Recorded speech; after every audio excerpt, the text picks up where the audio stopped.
નમસ્કાર, આપ જોઈ રહ્યા છો સંદેશ ન્યૂઝ. હું છું પ્રીતિ. અંદમાનમાં ચોમાસાનું આગમન થયું છે. અંદમાન નિકોબાર ટાપુ પર ચોમાસું પહોંચી ચૂક્યું છે અને 2-3 દિવસમાં જ સંપૂર્ણ અંદમાનને આ ચોમાસું આવરી લેશે.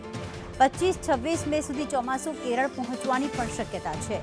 કેરળમાં આ વખતે સામાન્ય કરતાં વહેલું ચોમાસું પહોંચશે.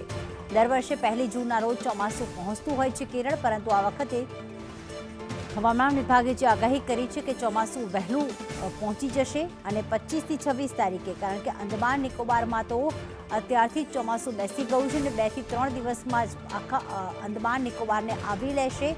ત્યારે 25 અને 26 મે સુધીમાં ચોમાસું કેરળ પહોંચવાની શક્યતા વ્યક્ત કરવામાં આવી છે, જેની સાથે ગુજરાતમાં પણ ચોમાસું વહેલું બેસી જશે. કારણ કે ચોમાસું આગળ વધતા હવામાન વિભાગે જે માહિતી આપી છે કે આમ તો 1 જૂને કેરળ અને 14 થી 15 જૂને ચોમાસું જે છે તે ગુજરાતમાં દસ્તક દેતું હતું, પરંતુ આ વખતે કેરળમાં જો 25 થી 26 તારીખે લગભગ 6 થી 7 દિવસ વહેલું ચોમાસાનું આગમન થઈ રહ્યું છે, તો થઈ શકે છે કે આ વખતે ગુજરાતમાં પણ વહેલું ચોમાસું આવી જશે.